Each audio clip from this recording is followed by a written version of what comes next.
और ब्रेक के बाद आपका स्वागत है। उत्तराखंड सीधा चलते जहां पर आज उत्तराखंड में बजट पेश हो रहा है और बजट देख रहे हैं कि प्रेमचंद अग्रवाल वित्त मंत्री चुकी हैं और बजट पेश कर रहे हैं। प्रबंधन में दक्षता लाने के लिए केंद्र पोषित योजनाओं के लिए एसएनए पर सिंगल नोडल एजेंसी समयोजित प्रणाली शीघ्र हस्तांतरण व्यवस्था की है। हमारी सरकार ने integrated financial management system AFMS, public financial management system PFMS तथा भारतीय रिजर्व बैंक के इंटीग्रेशन द्वारा यह व्यवस्था प्रदेश में भी ऑन बोर्ड कर दी है। 7 योजनाओं में जनवरी 2025 तक SNA स्पर्श योजना के माध्यम से सफलतापूर्वक भुगतान किया जा चुका है। इस हेतु भारत सरकार द्वारा निर्दिष्ट समयावधि में लक्ष्य पूरा करने के राज्यों के लिए पूंजीगत सहायता योजना SASCI के अंतर्गत प्रदान की जाने वाली राशि के लिए हमने अर्हता भी प्राप्त कर ली है। माननीय अध्यक्ष जी, हाउस ऑफ हिमालयाज योजना के अंतर्गत हम अपने पारंपरिक उत्पादों जैसे हस्तशिल्प, जैविक कृषि उत्पाद, औषधीय जड़ी बूटियों और अन्य स्थानीय उत्पादों के लिए उच्च मानक स्थापित करने का प्रयास कर रहे हैं, जिससे हमारे उत्पाद वैश्विक स्तर पर प्रतिस्पर्धा कर सकें। सतही विद्युत टरबाइन के शोध एवं विकास हेतु उत्तराखंड जल विद्युत निगम लिमिटेड एवं भारतीय प्रौद्योगिकी संस्थान रुड़की के मध्य समझौता प्रपत्र हस्ताक्षरित किया गया है। नगर पंचायत बद्रीनाथ द्वारा श्री बद्रीनाथ धाम में पूजा उपरांत इकट्ठा किए गए फूलों से अगरबत्ती बनाए जाने का कार्य किया जा रहा है। मानवीय हस्तक्षेप समाप्त करने, बिलिंग संबंधी शिकायतों के निराकरण तथा विद्युत खपत को बेहतर तरीके से प्रबंध करने के उद्देश्य से UPCL द्वारा स्मार्ट मीटर लगाने का कार्य प्रारंभ किया गया है। पेपरलेस रजिस्ट्रेशन, स्टैम्प एवं निबंधन विभाग, बायोमेट्रिक आधारित आधार प्रमाणीकरण, राज्य कर विभाग, इलेक्ट्रिक वाहन चार्जिंग स्टेशन, परिवहन विभाग, मोबाइल फॉरेंसिक वैन व ड्रोन सेल यानी गृह विभाग, ऊर्जा दक्ष पंपर, फायर हाइड्रेंट मशीन व स्मार्ट मीटर, पेयजल विभाग, इनोवेटिव प्लास्टिक वेस्ट मैनेजमेंट तकनीक, लोक निर्माण विभाग, नलकूप एवं लिफ्ट योजनाओं से में स्प्रिंकलर प्रणाली, सिंचाई विभाग एवं विज्ञान चेतना केंद्र, science centre, science city, lab on wheels तथा स्मार्ट क्लास, ऐसे अनेक नवाचारों को हमारी सरकार प्राथमिकता दे रही है। विद्यार्थियों हेतु देवभूमि उद्यमिता योजना भी हमारी सरकार का महत्वपूर्ण नवाचार है। माननीय अध्यक्ष जी, 18 ख अब नमो के द्वितीय बिंदु A अर्थात आत्मनिर्भर उत्तराखंड की ओर सम्मानित सदन का ध्यान आकर्षित किया जा रहा है। राष्ट्रीय से परम आदरणीय प्रधानमंत्री श्री नरेंद्र मोदी जी की प्रेरणा लेकर हम इस बजट में 7 बिंदुओं पर विकास के लिए प्रतिबद्धता व्यक्त कर रहे हैं। कृषि, उद्योग, ऊर्जा, अवसंरचना, संयोजकता, पर्यटन, आयुष, ये सप्तऋषि समृद्ध, सशक्त और विकसित उत्तराखंड के आधार हैं।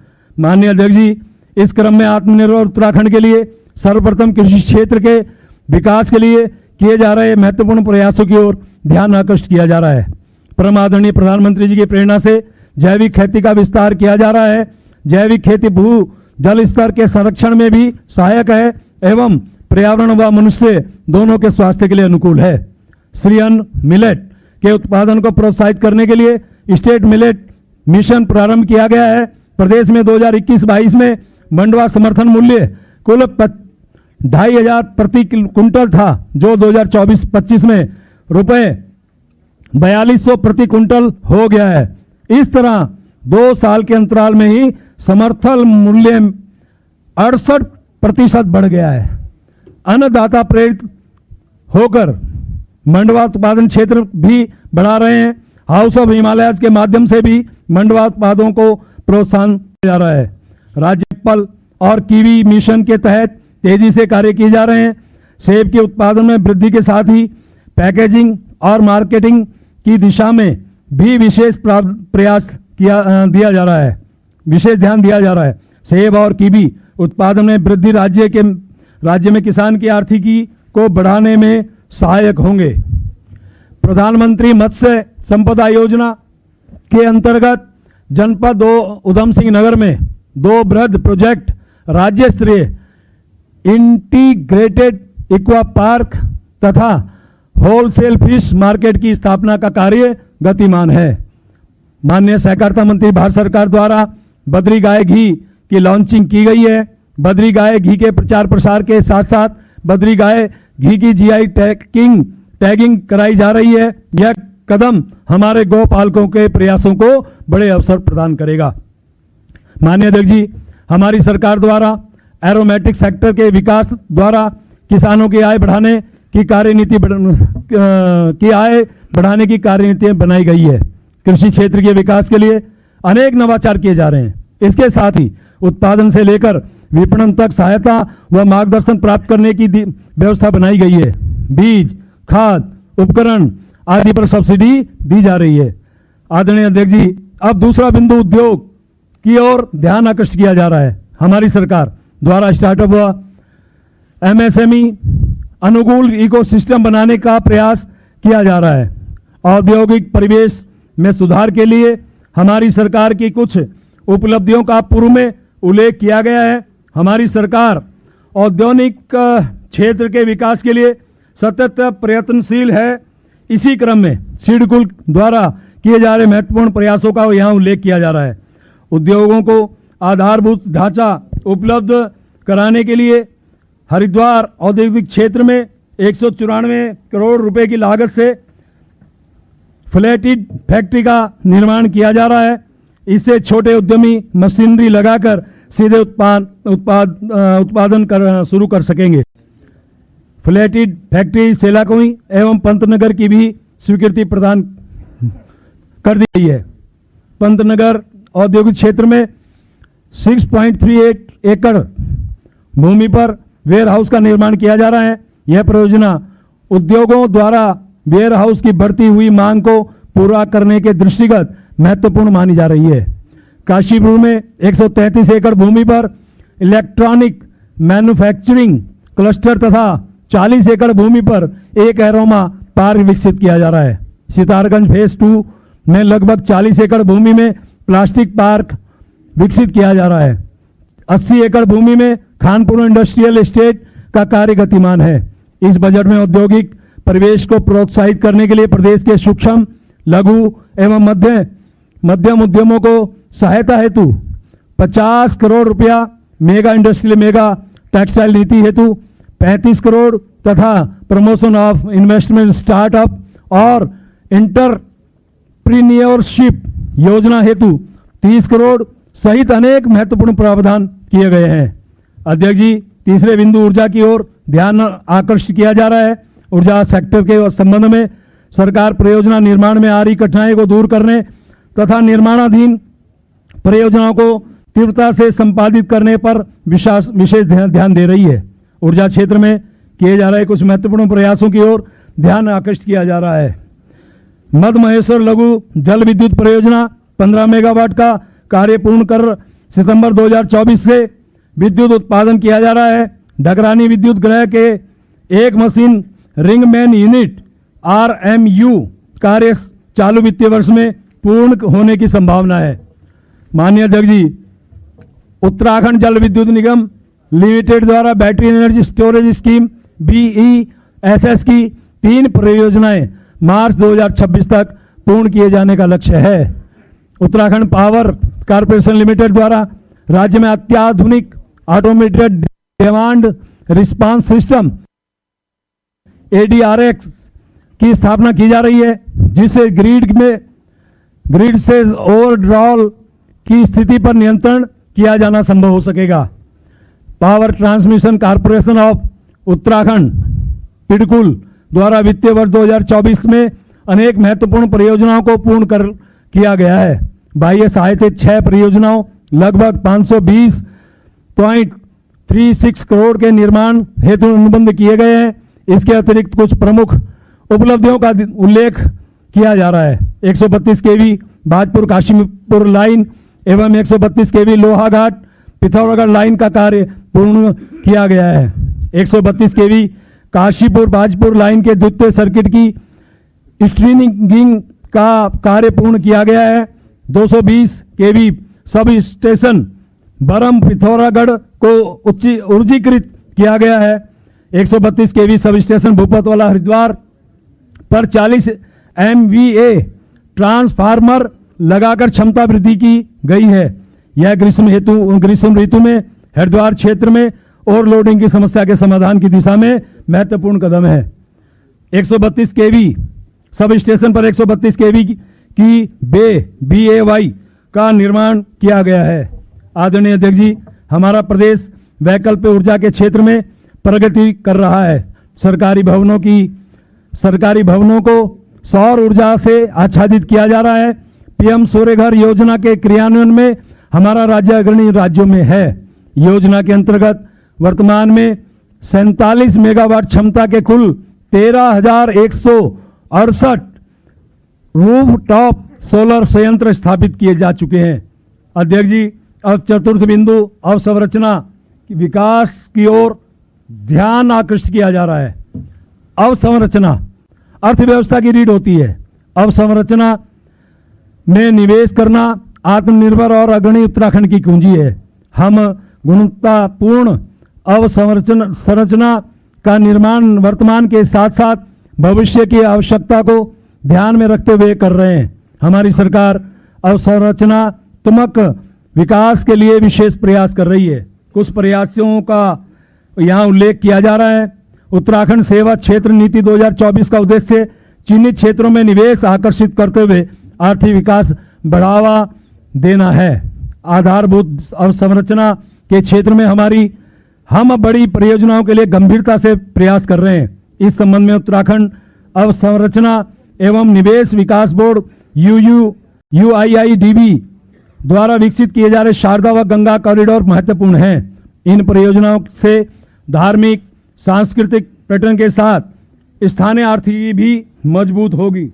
हमारी सरकार द्वारा विभिन्न शहरों में उच्च स्तरीय खेल इंफ्रास्ट्रक्चर को सृजित किया गया है।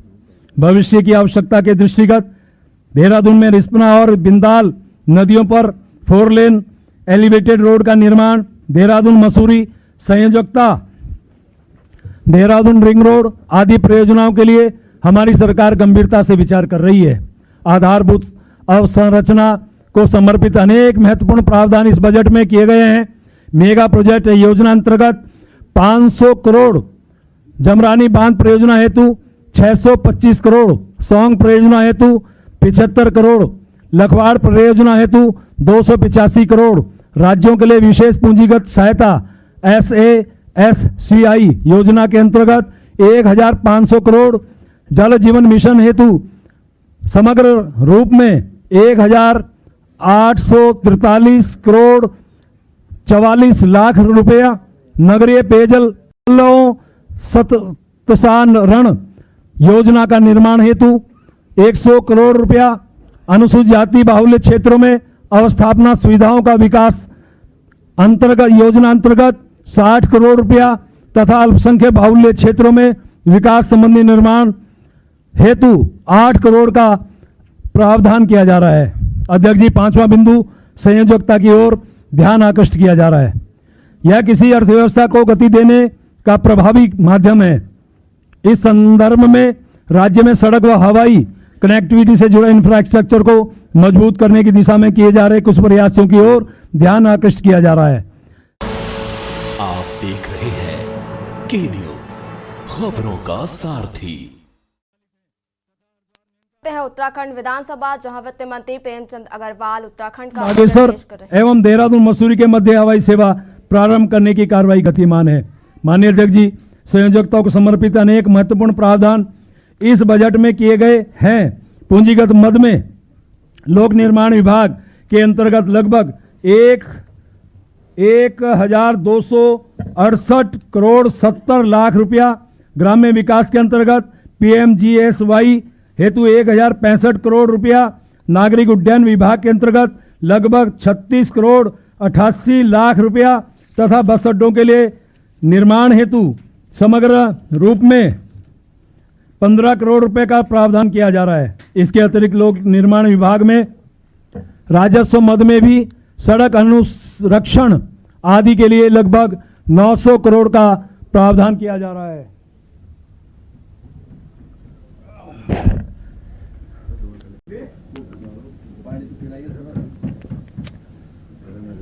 माननीय अध्यक्ष जी, छठा बिंदु पर्यटन की ओर ध्यान आकृष्ट किया जा रहा है। सौभाग्य से उत्तराखंड में पर्यटन के सभी प्रमुख आयाम जैसे cultural, historical, wildlife, adventure, astro tourism, eco tourism, health एवं वेलनेस टूरिज्म की अपार संभावनाएं हैं। राज्य में स्थायी पर्यटन विकास सुनिश्चित करने के लिए संयोजकता, सुरक्षा और सुगमता को बढ़ाने के लिए प्रयास किए जा रहे हैं। कुछ महत्वपूर्ण बिंदुओं की ओर ध्यान आकृष्ट किया जा रहा है। उत्तराखंड पर्यटन विकास बोर्ड के तत्वाधान में उत्तराखंड की समृद्ध धरोहर, जीवन संस्कृति और अद्भुत प्राकृतिक सौंदर्य को आगंतुकों के सामने कुशलता से प्रस्तुत करने के लिए गाइड प्रशिक्षण कार्यक्रम संचालित किए जा रहे हैं। योग, आयुर्वेद और आध्यात्मिक पर्यटन को एकीकृत करते हुए उत्तराखंड को साहसिक खेलों और वेलनेस टूरिज्म के लिए वैश्विक केंद्र के रूप में प्रतिष्ठित करने के लिए हम प्रयास कर रहे हैं। पर्यटन सेक्टर में निजी पूंजी निवेश को आकर्षित करने हेतु नई उत्तराखंड पर्यटन नीति 2023 लागू की गई है। इस नीति में आवासीय परियोजनाओं हेतु अधिकतम 50% तक तथा पर्यटन उत्पाद एवं सेवाओं में पूंजी निवेश को अधिकतम 100% तक की अनुदान की व्यवस्था है। माननीय अध्यक्ष जी, पर्यटन के क्षेत्र में 1 करोड़ से 5 करोड़ तक का निवेश करने वाले प्रदेश के स्थायी निवासियों, उद्यमियों को प्रोत्साहित करने हेतु उत्तराखंड पर्यटन उद्यमी प्रोत्साहन योजना 2024 प्रारंभ की गई है। हमारी सरकार द्वारा सुनियोजित विकास के दृष्टिगत जागेश्वर धाम, अल्मोड़ा, महासुदेवता, हनोल, देहरादून तथा जनपद चमोली के ग्राम माणा एवं टिम्बर सैंड का मास्टर प्लान तैयार किया गया है। पर्यटन विस्तार के संबंध में अनेक महत्वपूर्ण प्रावधान इस बजट में किए गए हैं। पूंजीगत मद में पर्यटन विकास हेतु अवस्थापना निर्माण योजना के अंतर्गत 100 करोड़ रुपया, टिहरी झील का विकास योजना हेतु 100 करोड़ रुपया, मानस खंड माला मिशन हेतु 25 करोड़ रुपया, वाइब्रेंट विलेज योजना अंतर्गत 20 करोड़ रुपया, नवीन पर्यटन स्थलों का विकास अंतर्गत 10 करोड़ रुपया, चार धाम मार्ग पर आधारभूत सुविधाओं का विकास हेतु 10 करोड़ रुपए का प्रावधान किया जा रहा है। माननीय अध्यक्ष जी, 7वां बिंदु आयुष की ओर ध्यान आकृष्ट किया जा रहा है। हमारी देवभूमि ऋषि मुनियों की तपस्या स्थली रही है। ऋषि मुनियों संतों का तप अनमोल हमारी थाती है। यह योग व आयुष की भूमि है। इसी आलोक में आयुष को हमारी सरकार विशेष प्रोत्साहन दे रही है। आयुर्वेद परंपरागत रूप से देवभूमि के लिए एक जीवन शैली है। हमारी सरकार विकास भी विरासत भी मंत्र के साथ आयुष के परंपरागत ज्ञान आमजन तक तथा देश व विदेश में पहुंचाने के लिए प्रयासरत है। इसी उद्देश्य के साथ हमारी सरकार ने वर्ल्ड आयुर्वेद कांग्रेस एवं आरोग्य एक्सपो 2024 का अभूतपूर्व आयोजन किया था, जिसका पूर्व में उल्लेख किया गया है। आयुष और योग के प्रचार व प्रसार द्वारा हम फिट इंडिया मूवमेंट के महान उद्देश्यों को प्राप्त करने के लिए भी समुचित परिवेश के निर्माण के दायित्वों का निर्वहन कर रहे हैं। आयुष क्षेत्र के विकास के लिए किए जा रहे विशेष प्रयासों की ओर ध्यान आकृष्ट किया जा रहा है। आयुष, वेलनेस, शिक्षा, शोध और औषधीय पौधों के उत्पादन को गति प्रदान करने के लिए उत्तराखंड आयुष नीति लागू की जा चुकी है। प्रदेश को वैश्विक योग गंतव्य के रूप में स्थापित किए जाने हेतु देश की प्रथम योग नीति प्रख्यापन की प्रक्रिया गतिमान है। योग विद्या को सुदृढ़ किए जाने हेतु आयुष विभाग के अंतर्गत ही योग निदेशालय स्थापित किया जाना विचाराधीन है। प्रदेश के आयुष्मान आरोग्य मंदिरों को national accreditation board of hospitals NABH के माध्यम से प्रत्यायन करवाया जा रहा है। प्रदेश में संचालित होम स्टे को वेलनेस सेवाओं के साथ संयोजित किया जा रहा है। एक समृद्ध विरासत के कारण हम धार्मिक व आध्यात्मिक पर्यटन में अग्रणी हैं। हमारे पास योग और आयुर्वेद की स्वस्थ परंपरा तथा गुरुकुल और ऋषिकुल जैसे ऐतिहासिक संस्थान भी हैं। माननीय अध्यक्ष जी, आयुर्वेद और योग को व्यापक स्तर पर प्रतिष्ठित कर पर्यटन, विरासत एवं स्वास्थ्य संरक्षण के क्षेत्र में अभूतपूर्व प्रगति के द्वार खोले जा रहे हैं। 18 यानी माननीय अध्यक्ष जी, आत्मनिर्भर उत्तराखंड के आधार स्तंभ सप्तऋषि की चर्चा के उपरांत अब नमो के तीसरे बिंदु एम अर्थात महान विरासत की ओर ध्यान आकृष्ट किया जा रहा है। हमारी सरकार विकास भी और विरासत भी के मंत्र के साथ आगे बढ़ रही है। हमें देवभूमि की महान विरासत पर गर्व है। हमारी देवभूमि ऋषि मुनियों की तपस्थली रही है।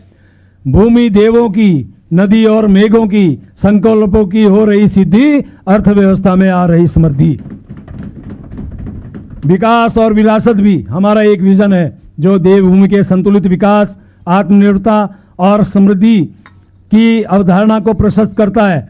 अपनी सांस्कृतिक धरोहर को संजोकर रखते हुए आधुनिक विकास की ओर बढ़ते हुए हम एक ऐसे उन्नत उत्तराखंड की नींव रख रहे हैं जो न केवल तकनीकी और आर्थिक रूप से उन्नत होगा बल्कि अपनी जड़ों से भी जुड़ा रहेगा। माननीय अध्यक्ष जी, हमारी सरकार द्वारा महान विरासत के संरक्षण के लिए किए जा रहे कुछ महत्वपूर्ण प्रयासों का यहाँ उल्लेख किया जा रहा है। माननीय मुख्यमंत्री जी ने महत्वपूर्ण पहल करते हुए शीतकालीन यात्रा द्वारा वर्ष पर्यंत पर्यटन के विस्तार को नया आयाम दिया है। इससे वर्ष भर पहाड़ों में पर्यटन, पर्यटन और व्यापार के विस्तार की संभावनाएं बढ़ी हैं। सांस्कृतिक आध्यात्मिक केंद्रों में सुविधाओं के विकास पर फोकस किया जा रहा है। हमारी सरकार ने आदि कैलाश, पर्वत आदि पवित्र स्थानों के लिए सड़क संयोजकता को सुगम बनाने तथा हेली सेवाओं के से संयोजन करने के गंभीर प्रयास किए हैं। गोविंद घाट से घांगरिया मार्ग का नाम साहिबजादे जोरावर सिंह एवं बिडौरा छेवी पास साइड से धूमखेड़ा मार्ग का नाम साहिबजादे फतेह सिंह मार्ग किए जाने की स्वीकृति प्रदान की है। माननीय अध्यक्ष जी, हरिद्वार और ऋषिकेश के पुनर्विकास तथा धरोहर संरक्षण को पर्यावरणीय स्थिरता और आधुनिक सुविधाओं के साथ साथ सैव रूप से एकीकृत किए जाने की योजना है। शारदा रिवर फ्रंट और इसके निकटवर्ती क्षेत्रों जैसे रीठा साहिब और श्यामल ताल जैसे गौरवशाली विरासत, प्राकृतिक सौंदर्य व धार्मिक सांस्कृतिक दृष्टिकोण से महत्वपूर्ण क्षेत्र के विकास के लिए हमारी सरकार ने पहल की है। संस्कृति के विकास और संरक्षण के लिए अनेक महत्वपूर्ण प्रावधान इस बजट में किए गए हैं। कावड़ मेले के आयोजन हेतु 7 करोड़ रुपया, अर्धकुंभ मेले की प्रारंभिक तैयारी हेतु पूंजीगत मद के लिए 10 करोड़ रुपया, ऋषिकेश में हिमालयन संग्रहालय की स्थापना हेतु 2 करोड़ 64 लाख रुपया, विभिन्न मेलों के आयोजन हेतु 1 करोड़ रुपया, संग्रहालय भवन निर्माण हेतु 3 करोड़ रुपया तथा महान विभूतियों की मूर्ति आदि लगाने के लिए 1 करोड़ 50 लाख रुपए का प्रावधान इस बजट में किया गया है। 18 आदरणीय अध्यक्ष जी, नमो के चौथे बिंदु ओ अर्थात ओजस्वी मानव संसाधन की ओर ध्यान आकृष्ट किया जा रहा है। हमारी सरकार एक ऐसा परिवेश तैयार कर रही है जिसमें आगे बढ़ने की सतत प्रेरणा है। पोषण से लेकर शिक्षण, प्रशिक्षण, उद्यम, रोजगार सृजन व विपणन सभी बिंदुओं को समेटे हुए होलिस्टिक अप्रोच के साथ काम किया जा रहा है। यहाँ कुछ महत्वपूर्ण प्रयासों की ओर ध्यान आकृष्ट किया जा रहा है। उत्तराखंड में नॉलेज इकोनॉमी विस्तार की असीमित संभावनाएं हैं। देवभूमि उद्यमिता योजना, छात्रवृत्तियां, शैक्षिक भ्रमण कार्यक्रम, प्रशिक्षण और साइंटिफिक टेम्परामेंट को प्रोत्साहन, खेल सुविधाओं का विकास, खिलाड़ियों को प्रोत्साहन, उद्यमिता को प्रोत्साहन, कृषकों को प्रोत्साहन सहित अनेक तरीकों से प्रतिभा को आगे बढ़ाने का अवसर दिया जा रहा है। हमारे युवा सिर्फ डिग्री ही नहीं, कौशल भी विकसित करेंगे तथा अर्थव्यवस्था और प्रशासन में सक्रिय भागीदारी करेंगे। हमारे युवा स्टार्टअप के माध्यम से इनोवेटिव समाधान दे सकते हैं। हमारी सरकार द्वारा शिक्षा, खेलकूद, स्टार्टअप, एमएसएमई, पर्यटन व कृषि आदि अनेक क्षेत्रों में प्रेरक परिवेश निर्मित किया जा रहा है। माननीय अध्यक्ष जी, परम आदरणीय प्रधानमंत्री जी के विजन से प्रेरणा लेते हुए डिजिटल दक्षता, इंफॉर्मेशन टेक्नोलॉजी एवं आर्टिफिशियल इंटेलिजेंस AI को उच्च शिक्षा के पाठ्यक्रम का अंग बनाने की प्रक्रिया गतिमान है। हमारी सरकार ने स्टार्टअप को फंड तथा मार्गदर्शन सुलभ कराने के लिए 200 करोड़ रुपए के उत्तराखंड वेंचर फंड की स्थापना का निर्णय लिया है। इस हेतु इस बजट में नई मांग के माध्यम से 20 करोड़ का बजट प्रावधान किया गया है। हमारी सरकार का विश्वास है कि ओजस्वी मानव संसाधन आत्मनिर्भर और विकसित उत्तराखंड की कुंजी है। हम युवा व बुजुर्ग सभी की सामूहिक ऊर्जा से आत्मनिर्भर उत्तराखंड बनाने के लिए प्रयत्नशील हैं। आदरणीय अध्यक्ष जी, गैब्रियल गार्सिया मार्केज जी की प्रेरक पंक्तियां प्रस्तुत कर रहा हूं। ये सच नहीं कि लोग बूढ़े हो जाते हैं, ये सच नहीं कि लोग बूढ़े हो जाते हैं इसलिए वे अपने सपने को पूरा करने की धुन छोड़ देते हैं। वे सपने को पूरा करने की धुन छोड़ देते हैं इसलिए वो बूढ़े हो जाते हैं। माननीय अध्यक्ष जी, विकसित उत्तराखंड के लिए हमारी सरकार सबका साथ, सबका विकास, सबका विश्वास और सबका प्रयास के मंत्र के साथ आगे बढ़ रही है। इसलिए यह बजट मानव पूंजी निवेश व क्षमता संवर्धन द्वारा समावेशी विकास का बजट है। हमारे इन प्रयासों को ज्ञान यानी गरीब, वाई फॉर युवा, ए फॉर अन्नदाता यानी किसान, एन फॉर नारी शक्ति के संबंध में किए जा रहे प्रयासों से समझा जा सकता है। अध्यक्ष जी, सर्वप्रथम ज्ञान के प्रथम बिंदु जी अर्थात गरीब कल्याण की ओर ध्यान आकर्षित किया जा रहा है। नर सेवा नारायण सेवा है। हमारी सरकार का यह विश्वास है कि गरीब सशक्तिकरण सिर्फ एक सामाजिक दायित्व नहीं बल्कि प्रदेश की समृद्धि का आधार भी है। जब गरीब आत्मनिर्भर बनते हैं तो न केवल उनकी स्थिति में सुधार होता है बल्कि पूरा समाज और अर्थव्यवस्था विकास की ओर बढ़ती है। गरीबी से गौरव की ओर, निर्भरता से आत्मनिर्भरता की ओर, हाशिए से केंद्र की ओर, गरीब के हाथ में है विकास की डोर। हमारी सरकार द्वारा गरीब कल्याण के लिए किए जा रहे कुछ प्रयासों का यहाँ उल्लेख किया जा रहा है। आवास विभाग के अंतर्गत आर्थिक रूप से कमजोर लोगों के लिए 15,960 आवास उपलब्ध कराने की प्रक्रिया गतिमान है। इनमें से 2,312 आवास लाभार्थियों को आवंटित कर दिए गए हैं। शेष आवासों का निर्माण कार्य अंतिम चरण में है।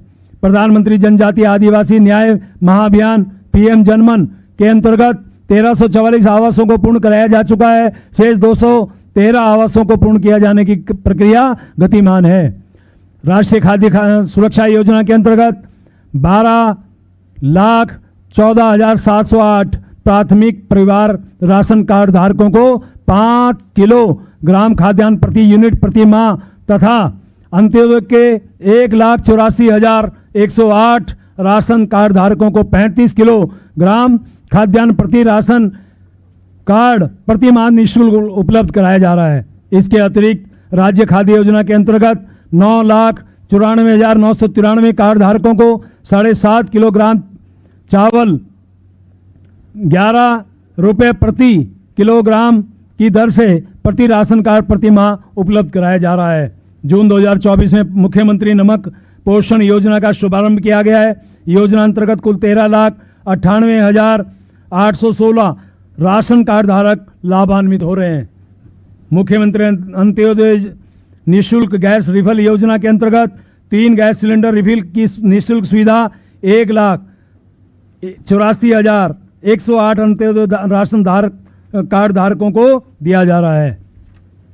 असंगठित क्षेत्र के श्रमिकों को वृद्धावस्था सुरक्षा प्रदान करने के उद्देश्य से भारत सरकार द्वारा संचालित प्रधानमंत्री श्रम योगी मानधन योजना के अंतर्गत राज्य में दिनांक 26 जनवरी 2025 तक 39,538 श्रमिकों का नामांकन हुआ है।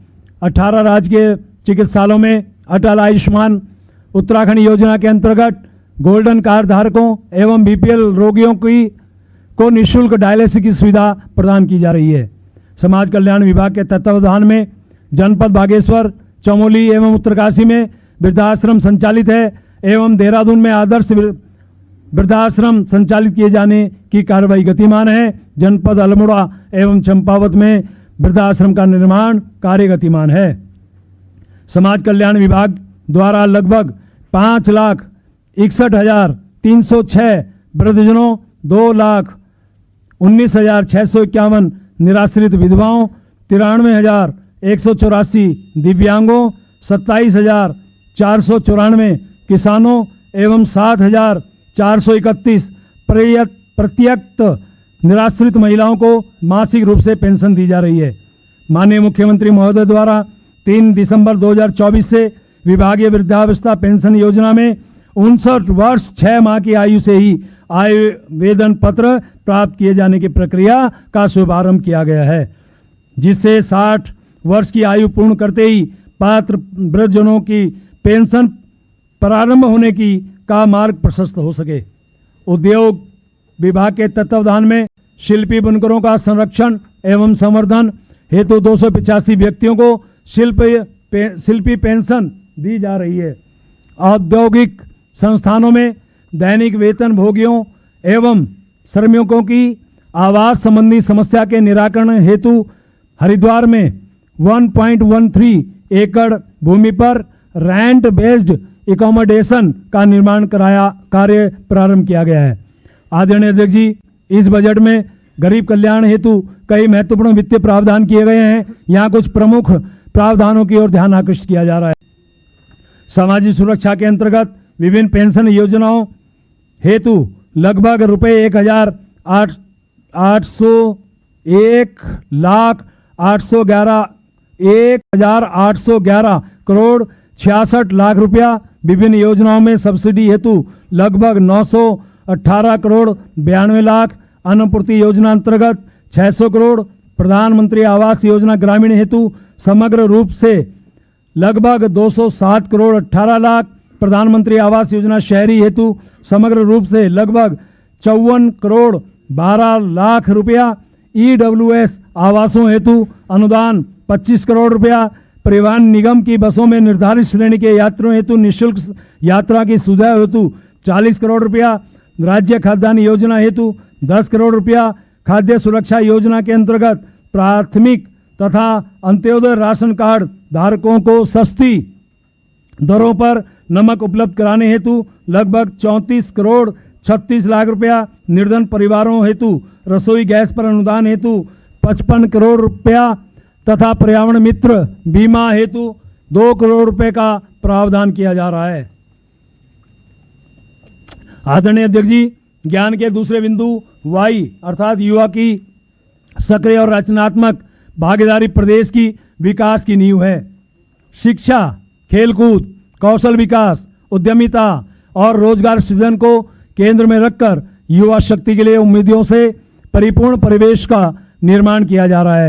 ऐसा प्रेरक परिवेश जहां युवा रुकेंगे नहीं, थकेंगे नहीं, कठिनाइयों से डरेंगे नहीं, आत्मविश्वास के साथ आगे बढ़ेंगे। युवा नई सोच और रचनात्मक को बढ़ावा देकर स्वास्थ्य और फिटनेस पर ध्यान रखकर पर्यावरण के प्रति जिम्मेदारी समझकर विकसित उत्तराखंड और विकसित भारत के सपने को साकार करने में अपना योगदान दे सकते हैं। युवा शक्ति को ध्यान में रखकर किए जा रहे कुछ प्रयासों की ओर ध्यान आकृष्ट किया जाए। बाबूजी छात्रावास योजना के अंतर्गत जनपद अल्मोड़ा, नैनीताल, देहरादून आकर्षित हो सके, जिससे जनता जनार्दन तक उन बातों को हम पहुंचा सकें जिसके लिए जनता जनार्दन बड़ी उत्सुकता के साथ प्रतीक्षा करती है। मैं जब 2020-26 का उत्तर प्रदेश का यह बजट आज विधानसभा में प्रस्तुत किया गया है, तो मुझे बताते हुए प्रसन्नता की है कि आदरणीय प्रधानमंत्री श्री मोदी जी के मार्गदर्शन में उत्तर प्रदेश सरकार का यह हमारी सरकार का 9वां बजट है और पिछले 8 वर्ष के अंदर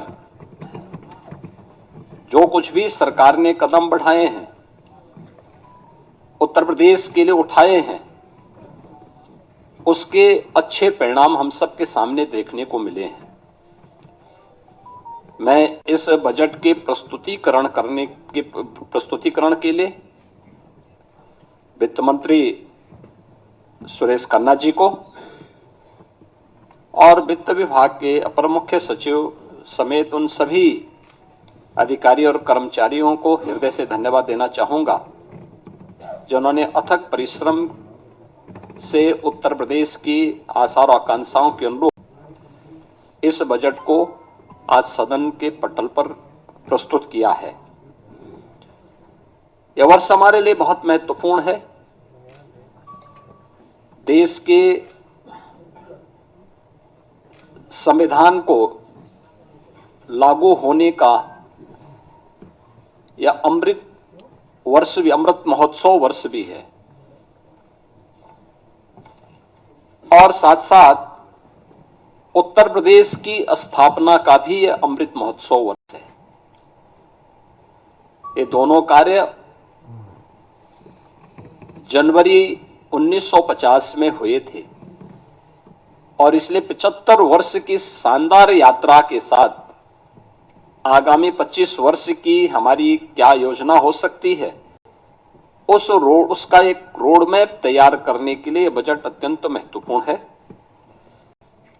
इस अवसर पर हम सब संविधान के शिल्पी बाबा साहब भीमराव अंबेडकर, जिनके नाम पर डबल इंजन की ये सरकार लखनऊ में बाबा साहब अंबेडकर स्मारक और सांस्कृतिक केंद्र की स्थापना कर रही है, संविधान के 75 वर्ष की इस यात्रा के लिए उन्हें विनम्र श्रद्धांजलि अर्पित करता हूं और यह केंद्र बहुत शीघ्र बाबा साहब भीमराव अंबेडकर के विचारों का एक केंद्र बनकर के संविधान की मूल भावनाओं के अनुरूप वंचितों को वरीयता देने के क्रम को तत्परता के साथ आगे बढ़ाएगी। यह एक नया माध्यम होगा और इसी को थीम में रख करके हमने 2025-26 का अपना बजट प्रस्तुत किया है। मुझे बताते हुए प्रसन्नता है कि पिछले जो बजट हम लोगों ने प्रस्तुत किए थे उन सब की अपनी एक थीम थी। 2017-18 का जो बजट था वह उत्तर प्रदेश के अन्नदाता किसानों को समर्पित था। अन्नदाता किसानों के हितों के लिए जो अनेक कदम सरकार ने उस समय उठाए थे, उनके ऋण माफी के कार्यक्रम रहे हों, उनकी फसल को प्रोक्योर करने के लिए प्रोक्योरमेंट सेंटर और एमएसपी का दाम उन तक पहुंचाने के कार्यक्रम रहे हों, चीनी मिलों के पुनरुद्धार के कार्यक्रम और वर्षों से लंबित गन्ना मूल्य के भुगतान को एक समयबद्ध तरीके से आगे बढ़ाने का कार्यक्रम रहा हो, अच्छे किस्म के बीज और सिंचाई के बेहतरीन सुविधा उन्हें उपलब्ध कराने का रहा हो, ये सब कार्य तत्परता के साथ इसके लिए कदम बढ़ाए गए और आज मुझे प्रसन्नता है कि डबल इंजन की भारतीय जनता पार्टी की सरकार के द्वारा जो कदम 17-18 में उठाए गए, आज उसका परिणाम है उत्तर प्रदेश के किसानों की आमदनी को, जो 2017-18 के पहले आत्महत्या करने के लिए मजबूर होता था, आज उसको दोगुने से अधिक बढ़ाने में मदद मिली है। वर्ष 18-19 का जो बजट था वह बजट हम लोगों ने उत्तर प्रदेश के बीमारू राज्य से इसको उभारने के लिए इंफ्रास्ट्रक्चर और औद्योगिक विकास के लिए समर्पित किया था। आपने देखा होगा एक्सप्रेस वे में जो उत्तर प्रदेश की भागीदारी बहुत कम थी, आज गंगा एक्सप्रेस वे के पूर्ण होने के साथ ही उत्तर प्रदेश की भागीदारी देश के अंदर इंफ्रास्ट्रक्चर एक्सप्रेस वे में 55% से अधिक हो जाएगा। औद्योगिक विकास की दृष्टि से उत्तर प्रदेश का पहला इन्वेस्टर समिट भी हम लोगों ने 2018 में यहां पर संपन्न किया था और उस दृष्टि से 2018-19 का ये बजट हम लोगों ने प्रदेश की जनता को समर्पित किया था। वर्ष 19-20 का बजट प्रदेश में महिला सशक्तिकरण को समर्पित था, जिसमें हम लोगों ने प्रदेश की मातृशक्ति के उन्नयन के लिए अनेक योजनाएं चलाई थी, जिनमें सामूहिक विवाह, मुख्यमंत्री सामूहिक विवाह की योजना हो, मुख्यमंत्री कन्या सुमंगला की योजना हो या उत्तर प्रदेश में मिशन शक्ति के कार्यक्रम के माध्यम से महिला सुरक्षा, महिला सम्मान और महिला स्वाभिमान, स्वावलंबन, इन कार्यक्रमों को प्राथमिकता के आधार पर आगे बढ़ाने के साथ ही उत्तर प्रदेश के पुलिस बल में महिलाओं की भर्ती को 20% अनिवार्य करने के कार्यक्रम को प्राथमिकता देते हुए आगे बढ़ाने का कार्यक्रम, यह महिला सशक्तिकरण के लिए उठाए गए कदमों का परिणाम था।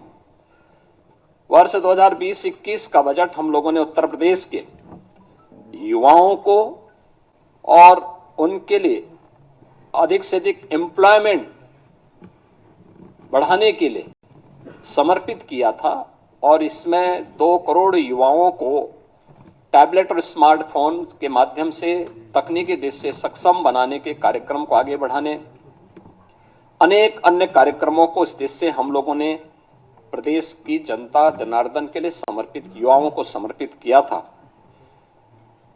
2021-22 का जो बजट था हमारी सरकार का, वह स्वावलंबन से सशक्तिकरण की ओर था।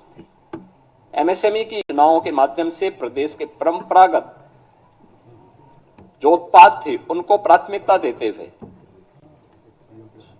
स्वावलंबन के माध्यम से आत्मनिर्भरता के लक्ष्य को प्राप्त करने की दिशा में और उसके माध्यम से सशक्तिकरण के लक्ष्य को आगे बढ़ाते हुए कार्य किया गया था। 2022-23 का बजट अंत्योदय से आत्मनिर्भरता की दिशा में हम लोगों ने उस समय इस कार्यक्रम को आगे बढ़ाया था। पंचायतों के आत्मनिर्भरता के लिए पहली बार ग्राम सचिवालय के निर्माण के कार्यक्रम को आगे बढ़ाया गया था। पहली बार उन सभी कार्य प्रारंभ हुए थे जो महिला सशक्तिकरण के लिए भी महत्वपूर्ण थे और ग्राम्य विकास की दृष्टि से हमारी जो आज भी लगभग 70% के आसपास आबादी ग्रामीण क्षेत्र में निवास करती है, उनके लिए इस कार्यक्रम को आगे बढ़ाया गया था, जिसका परिणाम है कि आज उत्तर प्रदेश के हर ग्राम पंचायत में 5 से 7 रोजगार सृजन की संभावना स्वतःस्फूर्त भाव के साथ वहां दिखाई देती है। 2023-24 का बजट उत्तर प्रदेश के अंदर एक त्वरित, सर्वसमावेशी और समग्र विकास के साथ आत्मनिर्भर उत्तर प्रदेश की नींव को सुदृढ़ करने वाला बजट प्रस्तुत किया गया था और 2025-26 का बजट एक राम राज्य के लिए समर्पित, लोक मंगल की कामना से समर्पित बजट था। तो 2025-26 के अंदर प्रदर्शित करता है तो दूसरी ओर यह बजट डबल इंजन सरकार की प्रतिबद्धता को भी दिखाता है। इस बजट में हमने 2,25,561 करोड़ 49 लाख रुपए कैपिटल एक्सपेंडिचर के लिए इसमें प्रस्तावित किया है, जिसके माध्यम से इंफ्रास्ट्रक्चर पर धनराशि जो व्यय होगी, इससे अधिक रोजगार के सृजन इसके माध्यम से होंगे और यह अर्थव्यवस्था को सुदृढ़ करता है। हमने प्रदेश के अंदर 2017-18 में जब उत्तर प्रदेश की अर्थव्यवस्था, जो प्रदेश की कैसे हमने इसको बढ़ाने में सफलता प्राप्त की है, जो जीडीपी थी वह 12,89,000 करोड़ रुपए की थी, वह आज 24-25 में जो उसका अनुमान है वह 27,51,000 करोड़ रुपए होने का अनुमान वह है। और ये दिखाता है कि इसमें 3 वर्ष का कालखंड ऐसा था जब वैश्विक महामारी कोरोना जैसी त्रासदी का सामना करना पड़ा था, जो आर्थिक दृष्टि से अत्यंत पूरी दुनिया के लिए, केवल भारत के लिए नहीं या केवल यूपी के लिए नहीं बल्कि पूरी दुनिया के लिए अत्यंत कठिन समय था। और आज उसी का परिणाम है कि 2016-17 में जिस उत्तर प्रदेश की अर्थव्यवस्था देश के अंदर 6ठी-7वीं अर्थव्यवस्था मानी जाती थी, आज उत्तर प्रदेश ने जो लंबी छलांग लगाई है, परिणाम है कि उत्तर प्रदेश आज देश का दूसरी बड़ी अर्थव्यवस्था के रूप में उभरा है।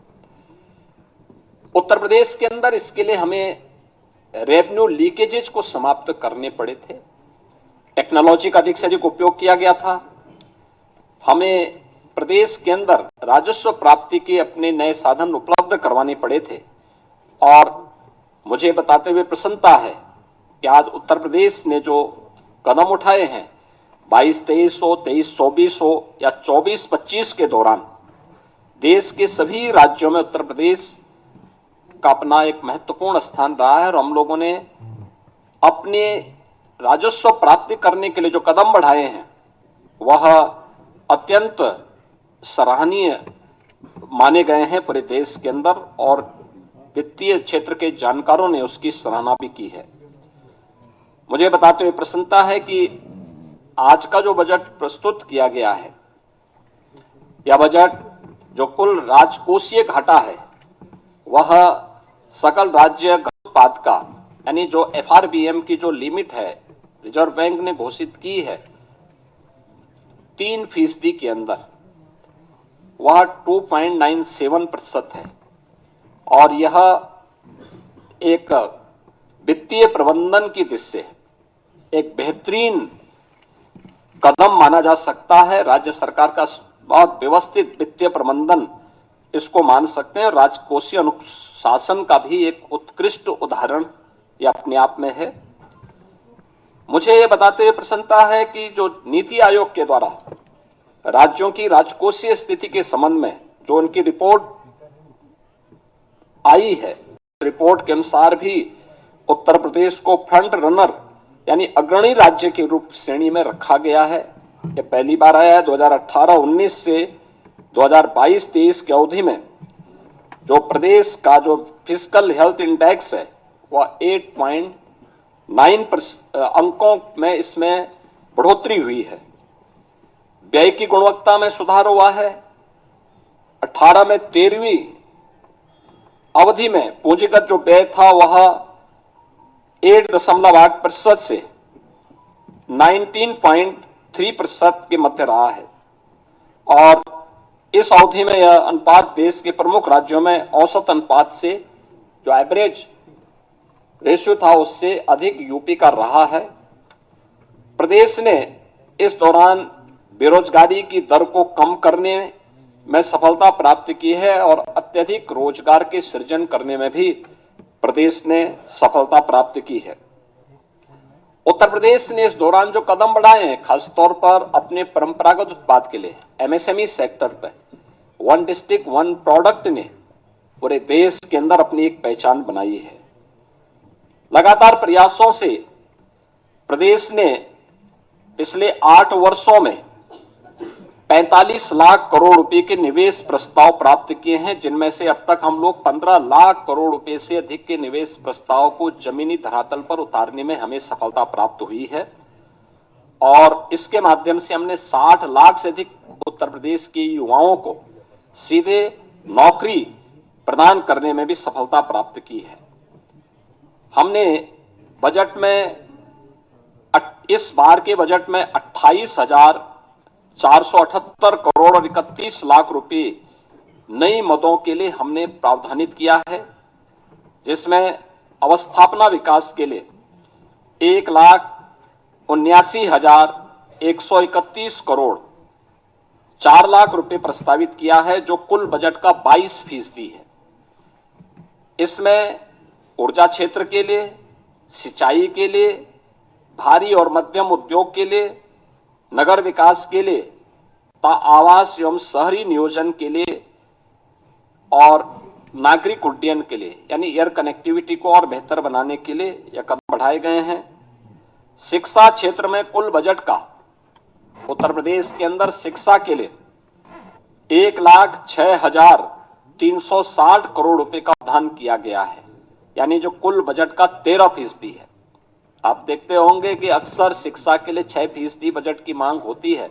उत्तर प्रदेश देश के उन राज्यों में जो 13% केवल शिक्षा पे खर्च कर रहा है। कृषि क्षेत्र में हम लोगों ने जो बजट के लिए प्रावधान किया, जिसमें कृषि और उसके सहायक सेक्टर हैं, जिसमें कृषि है, उद्यान है, पशुधन है, दुग्ध विकास का है, मत्स्य है, सहकारिता है, ग्राम्य विकास, पंचायती राज, नमामि गंगे और ग्रामीण जलपूर्ति का है। इसमें 89,353 करोड़ रुपए प्रस्तावित किया है, जो कुल बजट का 11% है। चिकित्सा क्षेत्र के लिए यह सेक्टर अत्यंत महत्वपूर्ण सेक्टर है और इसके लिए भी प्रदेश सरकार ने 50,550 करोड़ रुपए का प्रावधान किया है, जो कुल बजट का 6% है।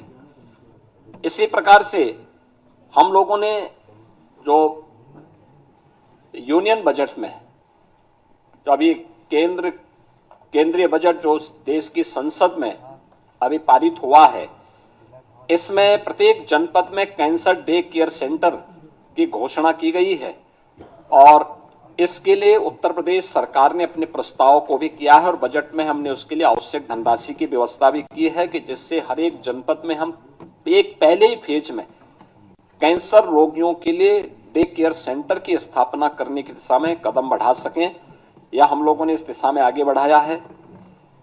मुझे बताते हुए प्रसन्नता है कि इस बजट में होमगार्ड, पीआरडी जवान, ग्राम चौकीदार, शिक्षा मित्र, बेसिक शिक्षा विभाग के अनुदेशक,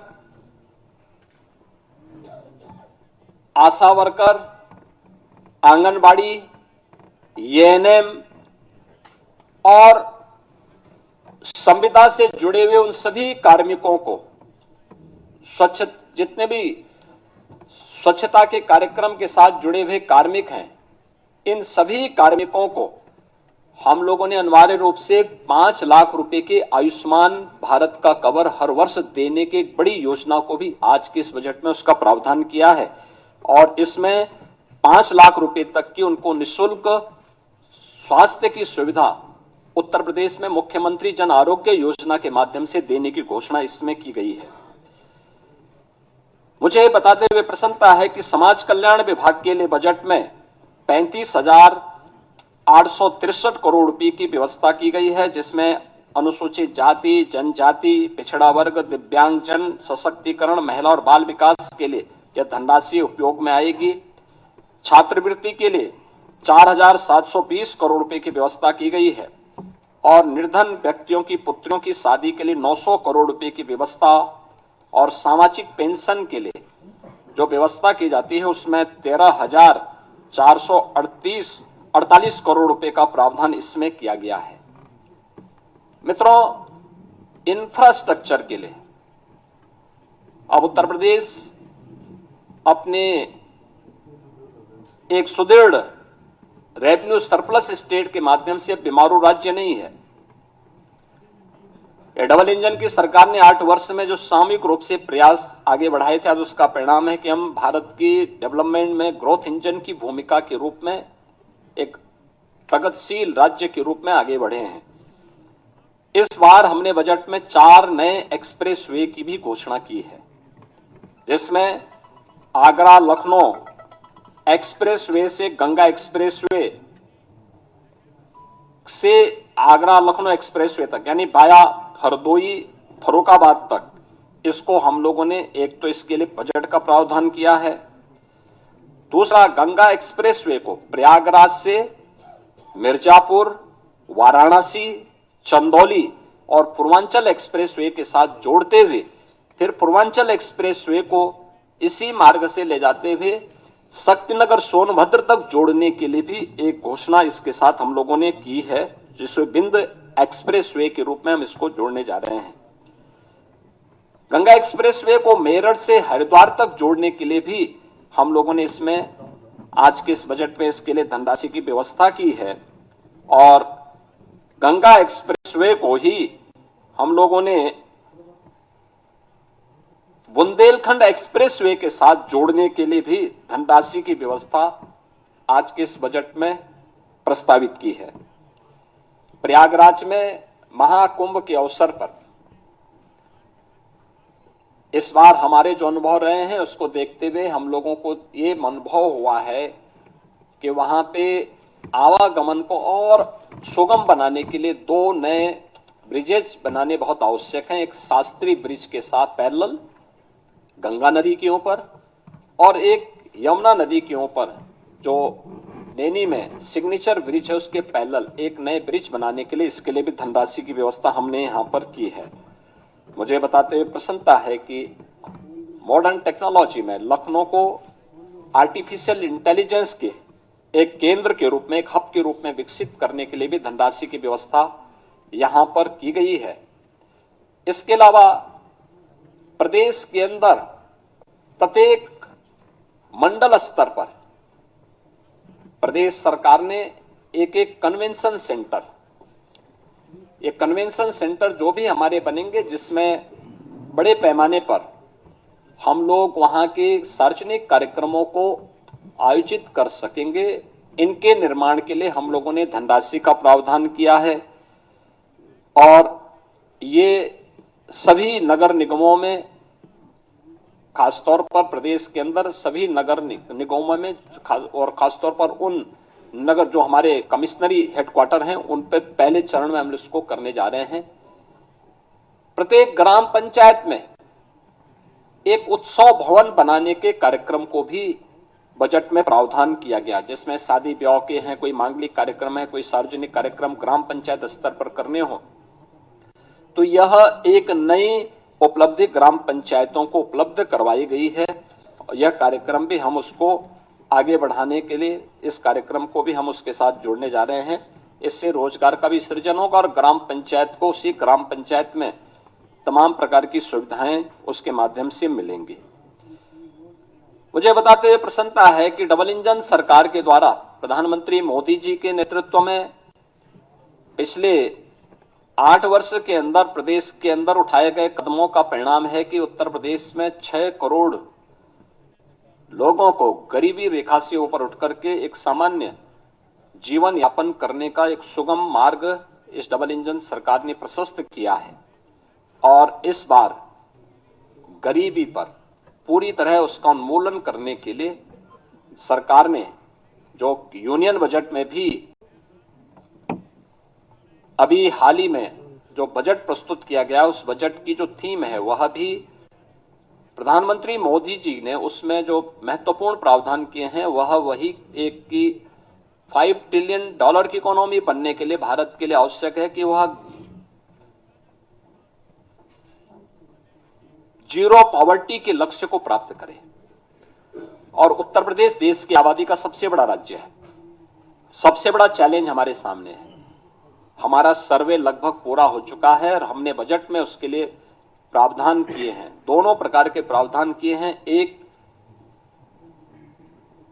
जिनके पास जो सुविधा नहीं है उन गरीबों को उन सुविधाओं के लिए, चाहे वह विभिन्न विभागों के साथ मिल करके या फिर एक मुश्त उसको उस व्यवस्था के साथ जोड़ने के लिए, इसके लिए धनराशि की व्यवस्था, जीरो पॉवर्टी को, उस टारगेट को अचीव करने के लिए भी हम लोगों ने इस व्यवस्था में की है। और इसके लिए एक व्यवस्था दी गई है कि हम उस लक्ष्य तक उस परिवार को लेके जाएंगे कि मिनिमम वह परिवार के एक व्यक्ति को रोजगार भी मिल सके और उस परिवार में कम से 1,25,000 रुपए की एक निश्चित आय, वार्षिक आय उस परिवार के व्यक्ति को रोजगार या किसी न किसी काम के माध्यम से उपलब्ध करवा सके। यह एक प्रयास सरकार के स्तर पर प्रावधान किया गया है। इसके साथ ही हमने इसके लिए धनराशि 2025-26 में इसके लिए अलग से भी धनराशि की व्यवस्था की है। युवाओं के लिए हम लोगों ने एक व्यवस्था की है और इसमें शिक्षा है, रोजगार है, उद्यमिता में सरकार की प्राथमिकता को आगे बढ़ाते हुए प्रदेश के हर जनपद में हम लोगों के द्वारा एक प्रावधान किया जा रहा है कि हर जनपद में हम एक डिस्ट्रिक्ट इकोनॉमिक जोन बना सकें, जो एक एम्प्लॉयमेंट जोन के रूप में कर सके। और ये एम्प्लॉयमेंट जोन भारत के, अखंड भारत के शिल्पी लौह पुरुष सरदार वल्लभ भाई पटेल के रूप में जाएंगे, जो प्रदेश के युवाओं को उन्हीं के क्षेत्रों में वहीं पे रोजगार के साथ जोड़ने में भूमिका, और ये अलग अलग प्रकार के होंगे, खासतौर पर अलग अलग प्रकार के कार्यक्रमों के साथ जुड़ेंगे। कोई इकोनॉमिक जोन औद्योगिक विकास के लिए होगा, एमएसएमई के लिए होगा, कोई टेक्सटाइल के लिए होगा, कोई एजुकेशन के लिए होगा, कोई हेल्थ के लिए होगा, अलग अलग उसके लिए हम इन सभी जोन को उसके साथ विकसित करेंगे और उसमें एक सुविधा उसके साथ हम जोड़ने जा रहे हैं। इसके अलावा हम लोगों ने 10 जनपदों में इस बजट में एक प्रावधान किया है कि 10 जनपदों में हम लोग वस्त्र उद्योग के लिए, टेक्सटाइल पार्क के लिए निर्माण के कार्यक्रम को आगे बढ़ाएंगे। यह योजना हमारी समर्पित होगी संत कबीर के नाम पर। संत कबीर के नाम पर यह योजना उन जनपदों में वस्त्र उद्योग के लिए होगी। तो 2 जनपदों में राज्य सरकार 2 नए लेदर पार्क के निर्माण के कार्यक्रम को आगे बढ़ाएगी। जो योजना समर्पित होगी संत रविदास जी के नाम पे। इसके अलावा यह वर्ष समर्पित है पूर्व प्रधानमंत्री श्री अटल बिहारी वाजपेयी जी की जन्म शताब्दी वर्ष के लिए। प्रदेश के अंदर हम लोगों ने नगरीय क्षेत्रों में पुस्तकालयों के निर्माण के कार्यक्रम को, जो प्राथमिकता के आधार पर हम आगे बढ़ाने जा रहे हैं, उन कार्यक्रमों को इस बजट में हमने व्यवस्था भी की है। यह सभी अटल नगरीय क्षेत्रों में पुस्तकालय और उनके नाम पर ही ये डिजिटल लाइब्रेरी का निर्माण उन नगरीय क्षेत्रों में होने जा रहा है।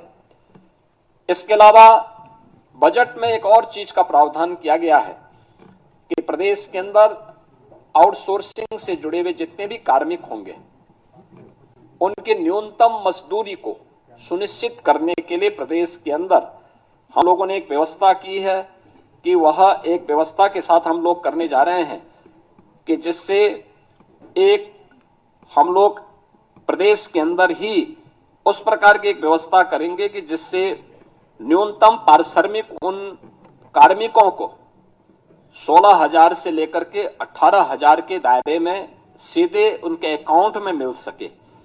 और इसके लिए एक निगम का गठन करने के बाद इस कार्यक्रम को सीधे राज्य सरकार अपने माध्यम से उसको संचालित करेगी। आउटसोर्सिंग की कोई भी कंपनी होगी, केवल सेवा के रूप में, आउटसोर्सर के रूप में जो शुल्क उसका होगा उसको राज्य सरकार अलग से अदा करेगी, लेकिन धनराशि ये पूरी की पूरी कार्मिक के खाते में जानी चाहिए। इस योजना के इसके साथ हम लोग जोड़ने जा रहे हैं। इसके अलावा मुख्यमंत्री युवा उद्यमी विकास अभियान, यह एक बड़ी योजना है और मुझे बताते हुए प्रसन्नता है कि अभी हाल ही में उत्तर प्रदेश स्थापना दिवस के अवसर पर हम लोगों ने इसको लॉन्च की थी। अभी 1 महीना भी इसका पूरा नहीं हुआ कि योजना की प्रगति और प्रोग्रेस से आप जान सकते हैं कि अभी 98,000 से अधिक युवाओं ने इसमें आवेदन किया है। 76,000 आवेदन बैंकों को प्रेषित किए जा चुके हैं।